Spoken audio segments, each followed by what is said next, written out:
하라 합니다. 누룩이 보이지 않아야 행복합니다.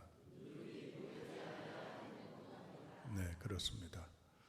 지난 7박 9일 동안 튀르키예와 그리스를 선교 탐방을 했는데 위트 있고 재치 있는 가이드를 만나서 여행의 시간이 때로는 웃음꽃이 만발하고 그야말로 유머러스한 그런 시간들이 많았어요. 그 중에 이분이 우리나라 사람들이 갖는 특질 가운데 우리나라 사람들은 유독 밥에 대한 애다름이 있다는 부분을 소개받아서 공감을 해서 제가 일부러 찾아봤어요. 그랬더니 이런 내용이 나옵니다. 대한민국은 밥에 미친 나라다. 서로 우리 만날 때 뭐라고 인사해요? 식사하셨습니까? 밥 먹었어? 밥은 먹고 다니냐? 그러잖아요. 또한 재수 없을 때 뭐라 그래요? 상대방에 대해서 기분 나쁠 때 얘 진짜 밥맛 없어. 걔만 바라보면 밥맛 떨어져. 그러잖아요. 한심할 때 뭐라 그래? 야, 너 그래서 밥은 먹고 살겠냐? 뭐가 밥 먹여주냐? 그런 말 하죠. 오랜만에 만났을 때 뭐라 그래요? 연락하자. 나중에 밥 한 번 먹자. 그러죠. 또한 무언가를 잘 해야 될 때 그 요청을 뭐라고 합니까? 밥값 해야지. 또 반면에 밥값은 해야죠 라고 답하기도 해요. 범죄를 저질렀을 때, 실수했을 때, 엄포를 놓을 때, 아니면 그에 대해서 이제는 화나면서 내뱉는 말, 너 그러다 콩밥 먹는다. 그 말 하죠? 멍청하다고 꾸짖을 때, 이제는 책망할 때, 아이고 이 밥통아. 자기 것을 못 챙겼을 때 뭐라 그래요? 네 밥그릇도 못 챙기냐? 한심스럽게 실수하고 문제가 있는데 보면서 한심스럽게 하는 말이 너 지금 목구멍에 밥이 넘어가냐? 그런 말을 합니다. 비꼴 때는 밥만 잘 먹더라. 여러분, 직장을 밥줄이라고 평가해요. 보장받는 직장을 철밥통이라고 얘기를 합니다. 가족을 뭐라고요? 식구라고 이야기를 해요. 힘 중에 최고의 힘, 밥심. 부모가 화났을 때 너 밥 먹지 마, 굶어, 밥 안 줘, 그러죠? 이에 따라 자식이 투쟁할 때 극단의 용어를 내뱉는 말, 나 오늘 밥 안 먹어 라고 얘기를 합니다. 우리가 욕할 때 뭐라고 욕을 합니까? 극단적인 말로 잘 먹고 잘 살아라. 우리 속담에 뭐가 밥 먹을 땐 뭣도 안 건드려요? 어떻게 잘 아십니까? 금강산도 먹고 죽은 귀신? 네. 그리고 드라마에 보면 극단적인 폭력 행태를 보이는 게 뭐예요? 밥상 없는 거예요. 이걸 놓고 볼 때 참 우리나라 사람들을 옛날에 초건 목피했던 춘궁기에 헐벗고 가난했던 시절에 한 맺힌 정서가 내재되어 있는 부분도 크다는 걸 우리가 느낍니다. 제가 이 말씀을 드린 이유가 있어요. 단지 우리가 그렇다는 그냥 우스갯소리가 아닙니다. 우리는 밥에 대해서 대단히 주목하지요. 그러면 이스라엘 백성은 어떻겠습니까? 특히 구약 성경을 들여다볼 때에는 이스라엘 백성이 강조하는 중요한 포인트가 있습니다. 뭘 얼마나 강조하고 뭘 중요시하게 여길까요? 실제적인 단어도 있지만 유사 단어까지 표현한다면 639번에 걸쳐서 강조되는 단어가 있습니다. 성경에서 사실 탈탈 털면 이 중요한 단어가 툭 떨어집니다. 그게 뭘까요? 특별히 레위기서 같은 경우에는 이게 주제고 핵심이에요. 그러면 답이 다 나왔잖아요. 따라합니다. 거룩입니다. 그렇습니다. 거룩이라고 하는 거예요. 이 거룩이란 단어는 유사어로 파생어로 청결이라는 단어하고 또 상호 연관성이 있어요.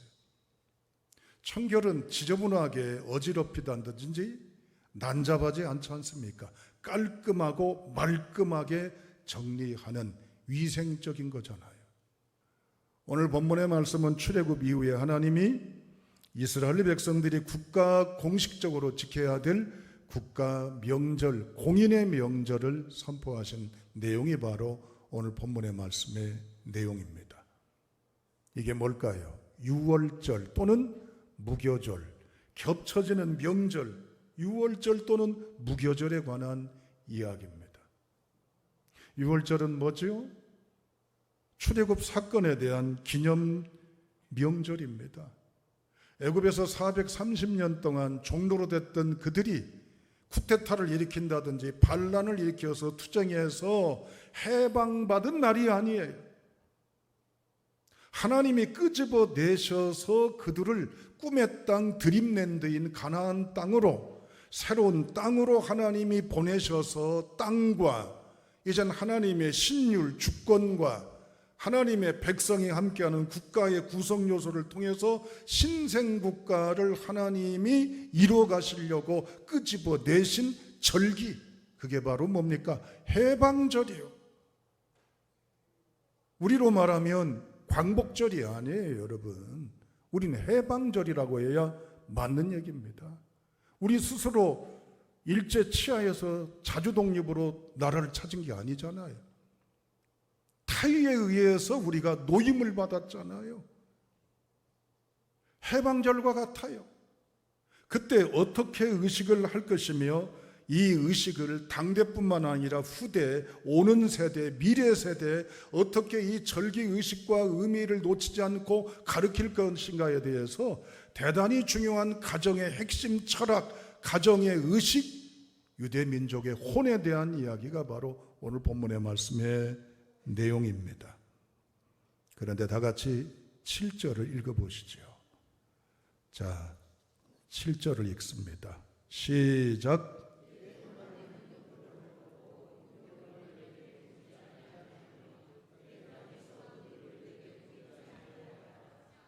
아멘.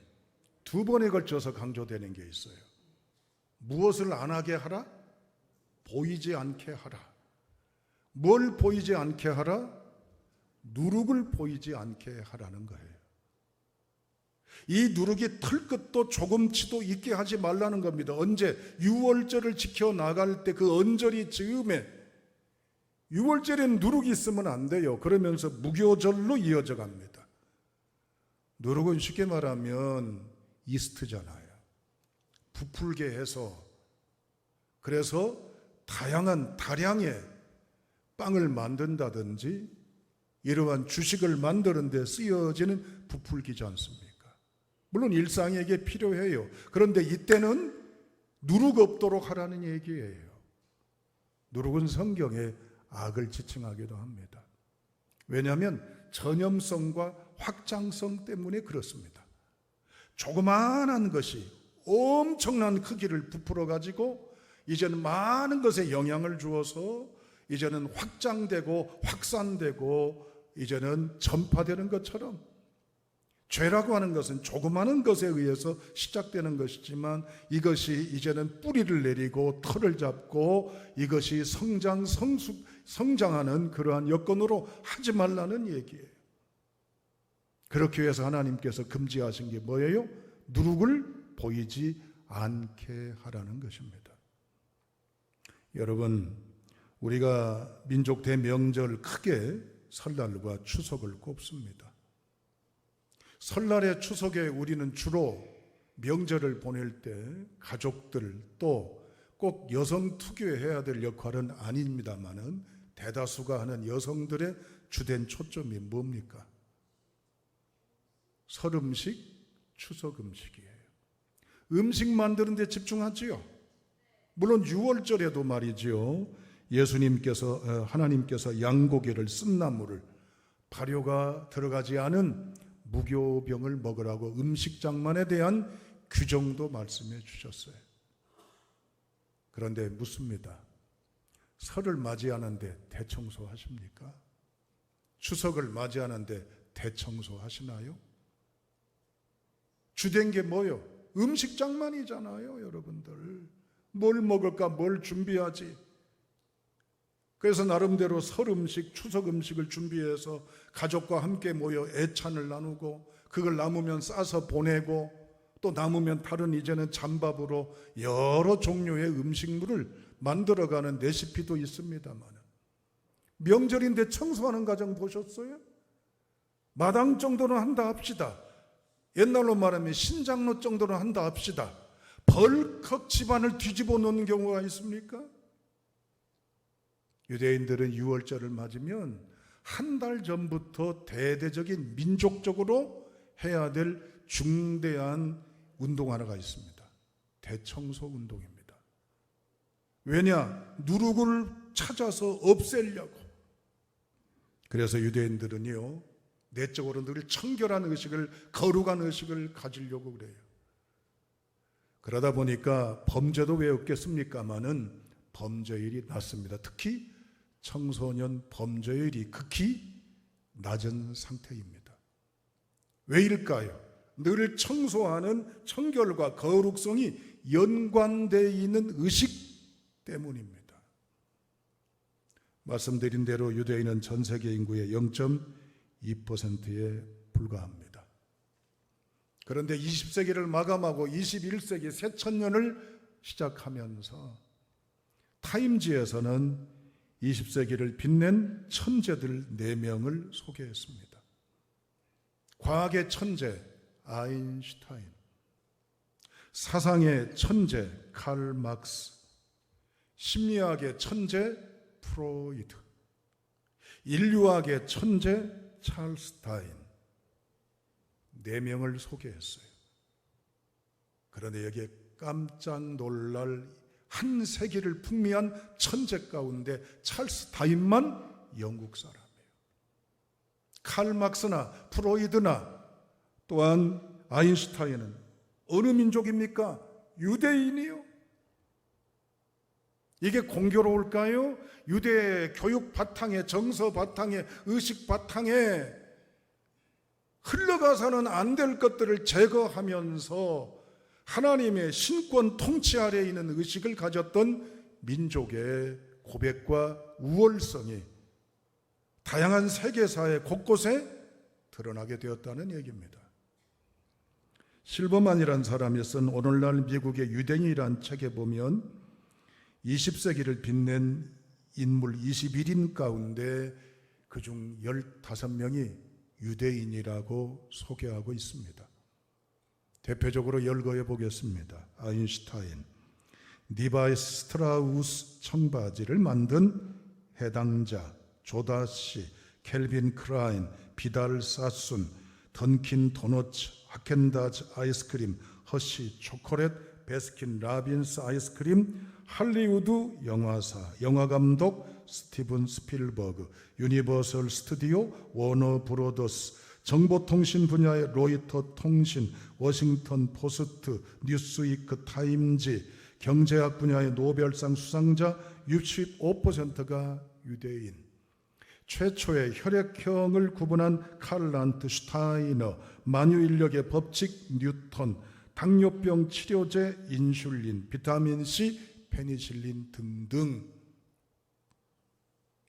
이런 최첨단의 문명 이기들은 유대인의 손에 의해서 이제는 발견되었고 오늘 이 시대에 우리가 누리고 있다고 할 수가 있습니다. 왜 이런 탁월함이 있을까요? IQ에 따지면 우리보다 못해요. 그런데 탁월함이 있어요. 뭘까요? 교육이에요. 여러분, 교육의 3요소는요, 교사, 학생, 교재입니다.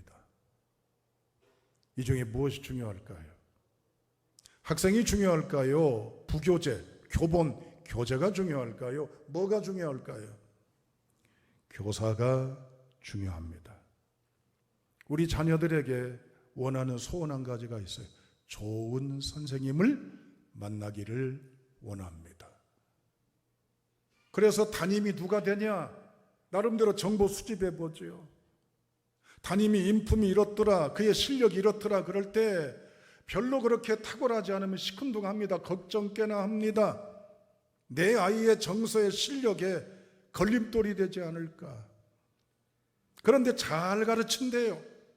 덕성도 인품도 신망도 탁월하대요. 그러면 우리는 어때요? 안심하고 그야말로 기분이 행복합니다. 어느 과외를 잘 가르친데 거기 보내야 안 보내요? 어느 유치원의 선생님들이 뛰어나대요. 교육 방법이 이 교수가 뛰어나대요. 보내야 안 보내요? 밤새 이슬 맞고 줄 서고 경쟁률이 치열한데도 왜 거기를 보내려고 그러죠? 왜 어느 특정 선생님과 연결시키려고 그러죠? 교사가 이만큼 중요하기 때문입니다. 그런데 중요한 교사 하나를 오늘 본문에서 선포하고 있습니다. 다 같이 7, 8, 9절 한 번 더 읽어보시죠. 자, 읽습니다. 시작.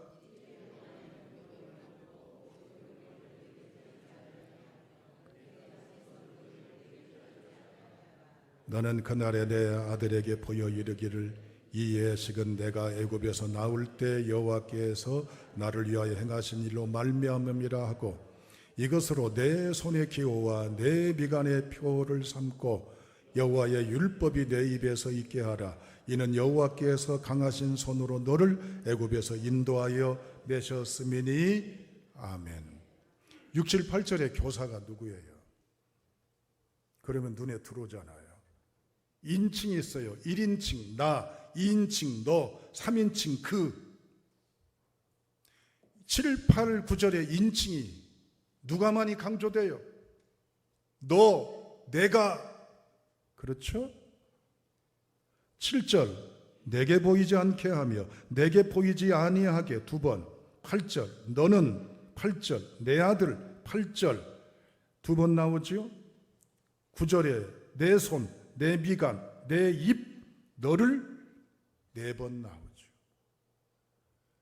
세 절에 8번씩이나 강조하는 너, 내가는 누구요? 이 율법을 받는 모세요? 대표자니까 그렇죠. 그러나 선포할 때 이건 민간이 행해야 될 민간절기요, 의식이요, 철학이요, 근간이요, 나라의 구군이 달려 있어요. 여기서 말하는 너, 내가는 누굽니까? 가슴에 손 모으세요. 부족하지만 납니다. 미안해요. 자꾸 시켜서요. 네가 하란 얘기야. 네가 범복이가 되란 얘기요. 동떨어져서 고치하고 훈수두지 말고 네가 고백하고 네가 믿고 네가 보여주고 네가 하란 얘기요. 그 중에 9절에 뭐라고 합니까? 이것으로 내 손의 기호와 내 미간의 표를 삼고 그랬어요. 이건 신명기 6장 4절로 9절 후일에 확대가 되잖아요. 내 손목에 매여 그랬잖아요. 내 손의 기호와. 유대인들은 말씀드렸죠. 왼쪽 팔에요. 심장에서 흘러나오는 상징인 말씀을 뜻하는 노끈을 칭칭 감아서 왼쪽 손아귀에 딱 쥐도록 합니다. 이건 무슨 시청각입니까? 손은 뭐라고 그랬어요? 능력, 권세, 힘을 말하잖아요. 이 손아귀에 돈을 쥐고 싶지요. 권력, 자리, 명예, 출세 잡아야죠. 그런데 여기다가 말씀을 상징하는 노끈을 감았어요. 이 손아귀에 쥐도록 해요. 이건 무슨 얘기라고 그랬어요? 아시잖아요. 네가 아무리 힘이 있어도 하나님의 힘에 의하지 않으면 안 된다. 네가 아무리 권세가 많고 대단한 걸 가졌어도 하나님이 도우셔야 된다. 하나님의 역사 아니면 너는 아무것도 아니다. 이걸 어버이가 아는 거예요. 미간은 뭡니까? 이 이마입니다. 전두엽입니다. 눈썹과 눈썹 사이 이 이마에다가요, 이제는 테필렌이라고 하는 조그마한 말씀 상자를 마치 쪽두리처럼 답니다. 이건 뭘 의미합니까? 생각, 꽤, 판단력, 대단한 탁월한 분석력. 여기다 말씀 상자를 붙이는 이유가 뭐예요? 네가 똑똑하고 잘나고 남보다 암기력도 뛰어나고 이해력도 뛰어나고 대단해도 하나님이 너에게 주시는 지혜가 아니면 너는 아무것도 아니야. 똑똑한 체 하지 마. 잘난 체 하지 마. 으쓱거리지 마. 하나님의 지혜에 비하면 너는 아무것도 아니야. 이걸 어버이부터 알라는 거예요. 이 고백 중심에서 어버이부터 누룩과 같은 요소가 없는지를 청소하면서 씻고 닦고 부수고 태우고 하면서 자식들에게 보여주고 이걸 가르쳐주면서 하나님의 능력으로 하나님의 역사하심으로 우리가 거룩하게 살지 아니하면 안 된다는 걸 부모인 너희가 보이라, 그 말이에요. 이스라엘이 강력한 나라가 된 것은 삼나에 의해서 되어졌습니다. 여러 번 말씀드렸어요. 토라, 호라, 모라. 끝에 라로 끝나요. 토라, 호라, 모라. 토라는 하나님의 말씀, 가르친다는 뜻이 있어요. 호라는 뭘까요? 어버이를 말해요. 부모, 특히 엄마. 모라는 뭘 말할까요? 선생님. 이스라엘의 정서 교육의 이 정삼각형 구도가 이스라엘의 민족혼입니다. 하나님의 말씀을 근간으로 가정교육과 공교육이 서로 간의 균형 조화를 이루는 겁니다. 신명기 6장 4절로 9절에 보면 가정교육의 실천 강령에 대해서 이렇게 모세가 더 부언합니다. 집에 앉았을 때든지 길을 갈 때든지 누웠을 때든지 일어날 때든지 이 말씀을 강론할 것이며, 모세는 이스라엘의 중요한 삼축 교육을 강조합니다. 집에 앉았을 때든지 이 말은 뭘까요? 따라 하시겠습니다. 밥상머리 교육. 누웠을 때든지 뭘까요? 따라합니다. 침상머리 교육. 길에 나아갈 때든지 이건 뭘까요? 따라합니다. 책상머리 교육. 아멘. 결론입니다. 가정의 날입니다. 달입니다. 오늘 물론 이 자리에 보시니까 어버이날도 겹쳐서 겸사겸사 효도차 오신 가정도 있는 걸로 보입니다. 저도 물론 내일 저희 모친 뵈러 갑니다. 그걸로 돌이 다 끝나는 건 아니잖아요. 하나님 앞에서 우리 가정을 어떤 디자인대로 세워드릴까? 그래서 하나님이 기뻐하시는 가정이 돼야 될 줄로 믿습니다. 선대로 어른으로 우리가 먼저 교사가 본보기가 돼야 되겠습니다. 누룩을 찾아서 버리십시오. 우리부터 정결하고 우리부터 거룩해질 때 우리의 영성이 흘러가고 우리 안에 고백이 자녀들에게 맞닿아서 자녀들에게 열매가 되고 자녀들에게 놀라운 역사가 있도록 거룩한 선대가 되어야 할 줄로 믿습니다.